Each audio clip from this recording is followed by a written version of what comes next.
మొన్నటి current affairs లోని చివరి ప్రశ్నకు సమాధానం. పియర్స్ పండ్లను ఎక్కువగా ఉత్పత్తి చేసే రాష్ట్రమేది? భారత్లో పియర్స్ పండ్లను ఎక్కువగా ఉత్పత్తి చేసే రాష్ట్రం జమ్మూ కశ్మీర్. ఏడాదికి సుమారు 88,000 మెట్రిక్ టన్నుల పియర్స్ పండ్లను జేకే ఉత్పత్తి చేస్తోంది. అక్కడి చల్లని వాతావరణం, సారవంతమైన భూమి పియర్స్ సాగుకు అనుకూలంగా ఉంటాయి. ఇక మొదటిది, భారత్ ఇటలీ మధ్య కొత్త ఒప్పందాలు.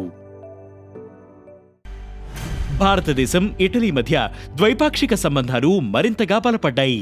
వాణిజ్యం, రక్షణ, శక్తి కేంద్రంగా India middle east Europe economic corridor, joint strategic action plan 2025-29 వంటి ముఖ్యమైన అంశాలపై కలిసి పనిచేయాలని నిర్ణయించాయి.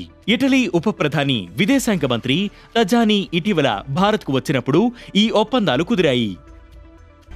ఈ పర్యటనలో రెండు దేశాలు సురక్షితమైన, సంపన్నమైన ఇండో పసిఫిక్ ప్రాంతం కోసం, అలాగే ప్రపంచ వ్యవస్థలో పరస్పరం సహకరించుకోవాలని నిర్ణయించాయి. ఈ సహకారంతో భారత్, ఇటలీ ఆర్థికంగా, వ్యూహాత్మకంగా లాభపడే మార్గంలో ముందుకు సాగుతున్నాయి. ఇక రెండవది, సౌరశక్తి కోసం ISAతో ఒప్పందం చేసుకున్న తొలి ఆఫ్రికన్ కంట్రీగా మారిషస్. ఇంటర్నేషనల్ సోలార్ అలయన్స్ తో కంట్రీ పార్ట్నర్షిప్ ఫ్రేమ్వర్క్ ఒప్పందం చేసుకున్న తొలి ఆఫ్రికన్ దేశంగా, ప్రపంచవ్యాప్తంగా 4వ దేశంగా మారిషస్ నిలిచింది. ఈ వ్యూహాత్మక ఒప్పందం మారిషస్, ISA మధ్య సౌరశక్తి వినియోగంలో సహకారాన్ని పెంచడం లక్ష్యంగా జరిగింది. ఇక మూడవది, 75 వసంతాలు పూర్తి చేసుకున్న ICCR, Indian council for cultural relations 75 వసంతాలు పూర్తి చేసుకుంది. 75వ వార్షికోత్సవాన్ని బంగ్లాదేశ్ రాజధాని ఢాకాలోని భారత్ హైకమిషన్ ఆధ్వర్యంలోని భారత సాంస్కృతిక కేంద్రం నిర్వహించింది. 1950లో స్థాపితమైన ICCR సాంస్కృతిక దౌత్యంలో కీలక పాత్ర పోషిస్తూ భారత్ బంగ్లాదేశ్ సాంస్కృతిక సంబంధాలను బలోపేతం చేసిన ఘనతను ఈ వేడుకలు గుర్తు చేశాయి. ఇక నాలుగవది, వర్చువల్ దళిత సాహిత్య అవార్డు అందుకున్న రిటైర్డ్ IAS. రిటైర్డ్ IAS అధికారిని, సామాజిక కార్యకర్త పి శివకామి వర్చువల్ దళిత సాహిత్య అవార్డు అందుకున్నారు. తమిళ చిత్ర నిర్మాత పి రంజిత్ ఆమెకు ఈ అవార్డుతో పాటు ₹1,00,000 నగదు బహుమతిని అందించారు.